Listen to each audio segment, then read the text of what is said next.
সালাম ইয়া রাগিবুল ইলম। হেদায়ার পথে মিডিয়া হয়ে হেদায়া মিডিয়ার আবির্ভাব, জ্ঞান সুধার বিনিময়ে করি রবের সাথে ভাব। প্রিয় রাগিবুল ইলম, আজ বুখারী পড়ি সিরিজের ৬৩তম পর্ব। আর আজ আমরা শিখতে চলেছি বুখারী শরীফের ৪৮ নং পরিচ্ছেদ থেকে হাদিস পড়া ও মুহাদ্দিসের কাছে পেশ করা। বুখারী শরীফের ৬৩ নং হাদিসে বর্ণিত হয় যে, মুসা ইবনে ইসমাইল রহমতুল্লাহি আলাই আনাস রাদিয়াল্লাহু তাআলা আনহু থেকে বর্ণনা করেন। তিনি বলেন, নবী করিম সাল্লাল্লাহু আলাইহি ওয়াসাল্লামকে প্রশ্ন করার ব্যাপারে কুরআনুল কারীমে আমাদের নিষেধ করা হয়েছিল। আমরা পছন্দ করতাম গ্রাম থেকে কোনো বুদ্ধিমান ব্যক্তি এসে তার কাছে প্রশ্ন করুক আর আমরা তা শুনি। তারপর একদিন গ্রাম থেকে একজন লোক এসে বলল, আমাদের কাছে আপনার একজন দূত গিয়েছে।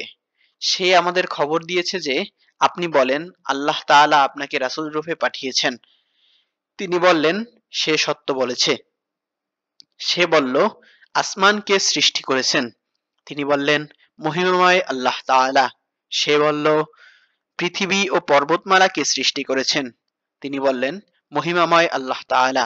সে বলল, এসবের মধ্যে উপকারী বস্তুসমূহ কে রেখেছেন? তিনি বললেন, মহিমাময় আল্লাহ তাআলা। সে বলল, তাহলে যিনি আসমান সৃষ্টি করেছেন, জমিন সৃষ্টি করেছেন, পর্বত স্থাপন করেছেন এবং তার মধ্যে উপকারী বস্তুসমূহ রেখেছেন, তার কসম, সেই আল্লাহই কি আপনাকে রাসূল রূপে পাঠিয়েছেন? তিনি বললেন, হ্যাঁ। সে বলল, আপনার দূত বলেছেন যে আমাদের উপর ৫ ওয়াক্ত সালাত আদায় করা এবং আমাদের মালের যাকাত দেওয়া অবশ্য কর্তব্য। তিনি বললেন, সে সত্য বলেছে। সে বলল, যিনি আপনাকে রাসূল করে পাঠিয়েছেন, তার কসম, আল্লাহই কি আপনাকে এ আদেশ দিয়েছেন? তিনি বললেন, হ্যাঁ। সে বলল, আপনার দূত বলেছেন যে আমাদের উপর বছরে ১ মাস সওম পালন করা অবশ্য কর্তব্য।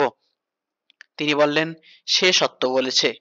সে বলল, যিনি আপনাকে রাসূল করে পাঠিয়েছেন, তার কসম, আল্লাহই কি আপনাকে এর নির্দেশ দিয়েছেন? তিনি বললেন, হ্যাঁ।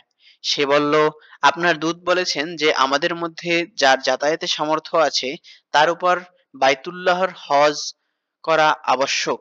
তিনি বললেন, সে সত্য বলেছে। সে বলল, যিনি আপনাকে রাসূল করে পাঠিয়েছেন, তার কসম, আল্লাহই কি আপনাকে এর নির্দেশ দিয়েছেন? তিনি বললেন, হ্যাঁ। লোকটি বলল, যিনি আপনাকে সত্য দিন দিয়ে পাঠিয়েছেন, তার কসম, আমি এতে কিছু বাড়াবও না, কমাবও না। নবী করিম সাল্লাল্লাহু আলাইহি ওয়াসাল্লাম বললেন, সে যদি সত্য বলে থাকে তবে অবশ্যই সে জান্নাতে দাখিল হবে।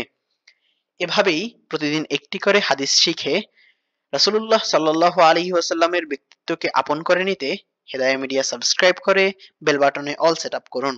আর ফেসবুকে ফলো করুন, যাতে রাসূলুল্লাহ সাল্লাল্লাহু আলাইহি ওয়াসাল্লামের কথাগুলো আপনার কাছে পৌঁছে যায় সবার আগে। সদকায়ে জারিয়ার মর্তবা অর্জনে লাইক, কমেন্ট, শেয়ার করে পাশেই থাকুন।